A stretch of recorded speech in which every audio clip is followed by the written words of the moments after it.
That depends. Yes, of All course. right? Let's start with if the client comes to you and it has a lawsuit against him or her for personal liability, Yeah. and their big asset is the family business, Yeah. which they own 100% of or not 100% of, Right. maybe a couple of family businesses. Sure. What we can do is have the family business do an asset protection trust. And this is what you guys call an entity trust. This is what we call an entity trust. I thought this was extremely clever because it's really unique. Not a lot of asset protection attorneys have figured this one out. I haven't heard of any other one doing No, I it. think you guys are really unique. But the client's being sued. Sometimes the client can't do things because anything he or she would do would be considered a fraudulent transfer. Sure. Right? So instead, the business decides it's going to protect its assets. Although it may be the only thing the client has, if that business has all its equity and valuables Yep. taken out of the Yep. U.S. So let's just use an example of a family-owned business sets up an offshore trust. Yep. It's decided by the board of directors that they're going to protect the value of the business.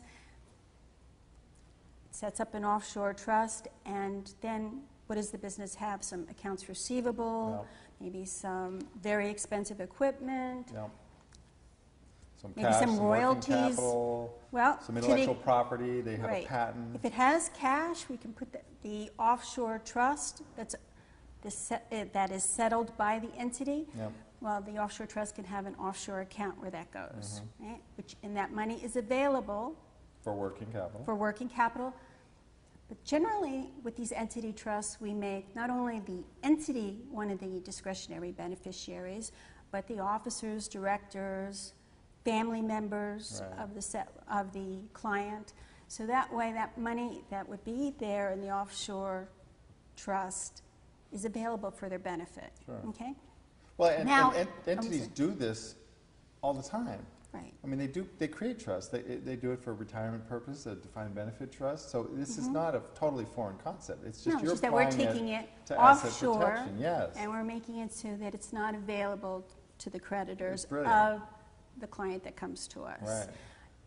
Or the entity, because that value won't be there. Now, let's say the entity owns real estate. We do the same thing we would do for the client owning real estate directly.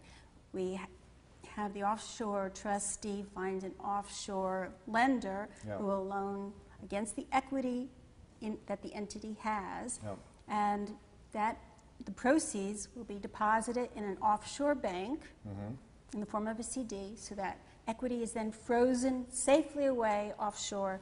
So if the client gets a terrible judgment against him or her, and someone takes over the entity, it's not going to do them any good because the entity has no value or hardly any Right. value. Right. If the entity gets into a lawsuit and someone gets a judgment, we've got that protection in place.